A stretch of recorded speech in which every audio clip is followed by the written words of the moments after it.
Well, the issue of mental health, of course, has many different layers and many different aspects, but there's one thing that maybe people don't know about, and that is how it affects people who help people with mental health issues, including, of course, spiritual care people. And we're pleased to be joined by Bob Bond, who is the chair of the steering committee for the Ontario Alliance of Mental Health Practitioners. Bob, first of all, thanks for joining us, and welcome to the program.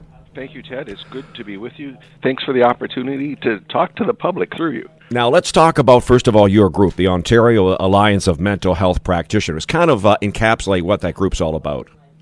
This is a group that has been at work for actually over 10 years now. Its origins were a gathering in response to the Ontario government's call to regulate mental health practitioners in the province and bring that into the circle of professions that are part of regulated colleges in the province. And so we wanted to support that movement and to influence the way that care ends up being provided for folks with need.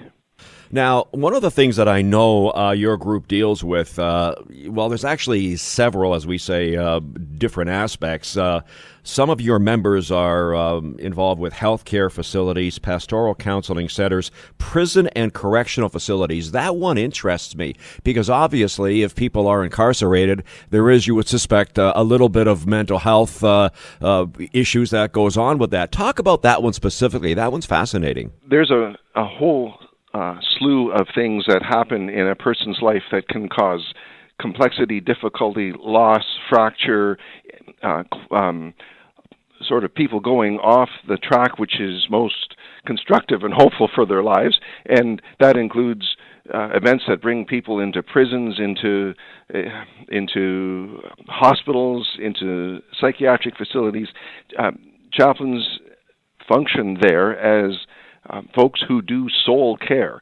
If you think about the word psychotherapy, its derivation is actually to do soul care, to attend to the whole of the person, what's at the core of them, and how is that involved in their current experience, in what has brought them to this current experience. And so our group is positioned and educated to attend to those complexities, those fractures, the life story of the person.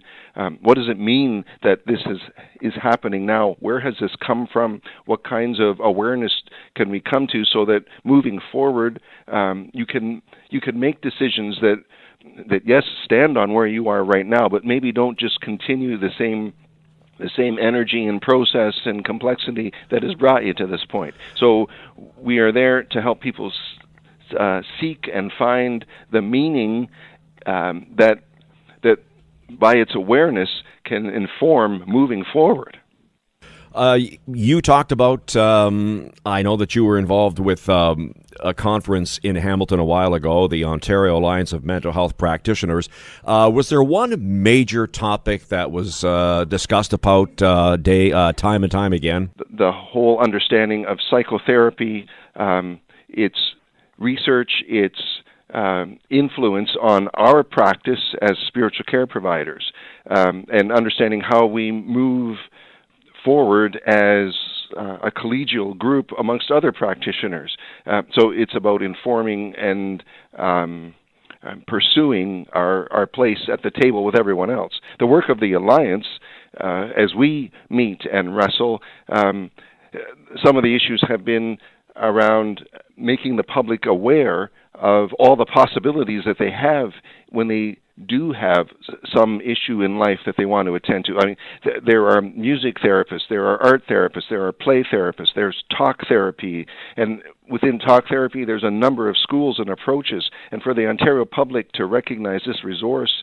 is available for them and how to get to those resources so that when a person is wanting to do some deep work, they know out of this variety of possibilities where they can find a place that feels right for them, and they can engage in the discovery of self that helps them to heal. You know, you mentioned one thing that jumped out at me there, Bob, and that's the term we've heard is that music therapy, and that's one thing that people maybe aren't aware of. Kind of talk about that for people that are maybe dealing with some sort of mental health issue. Talk about what music therapy and music therapists do for people in that situation.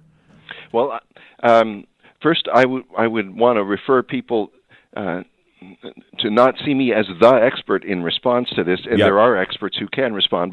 But briefly, both music therapy and art therapy and play therapy, what they are doing is engaging a person in a process that's not just cognitive, not just the way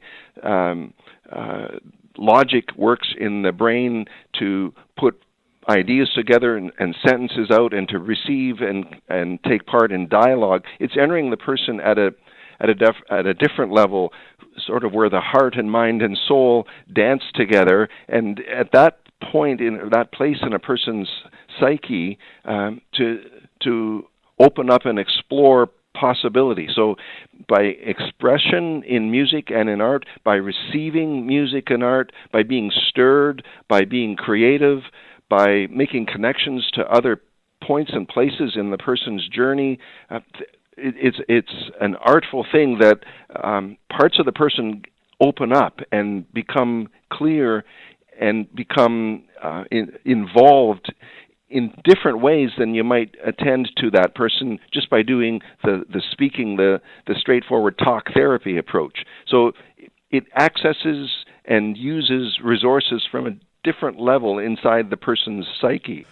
Bob, before we let you go, the experts say there's an estimated 1 in 5 Canadians who will struggle with a mental health condition in their lifetime, and I have disagreed with that one. That's one that could be publicized, but to me, this is a bigger issue than the 1 in 5. I'm not asking you to put your reputation on the line, but do you find that maybe this is a bigger issue cross country than maybe people think it is?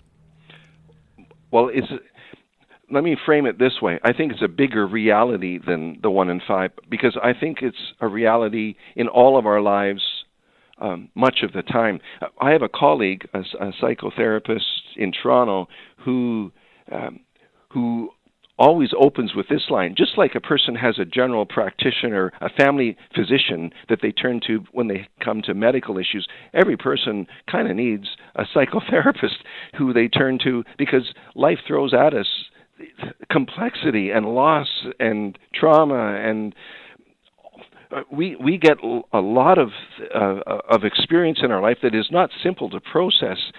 So to not have resource and end up being walking wounded, maybe not without a psychiatric diagnosis, but walking wounded and stressed out, worn down, burdened by stuff. How are we supposed to unpack that and deal with it? So yeah, if every one of us had this kind of reflective resource in our life that we can turn to and unpack this stuff and make sense of it and find what we should do with it and for it. I mean, the 1 in 5 is an interesting statistic. I'm more interested in the totality of us having resource so that we don't go around wounded. So yes, I'm with you that this is a broad issue. Bob Bond is the chair of the steering committee for the Ontario Alliance of Mental Health Practitioners. A fascinating look at what your group does as far as helping in the mental health battle. Continued good luck in what you do going down the road, and thanks for the time. Thank you very much, Ted. It's good to talk to you.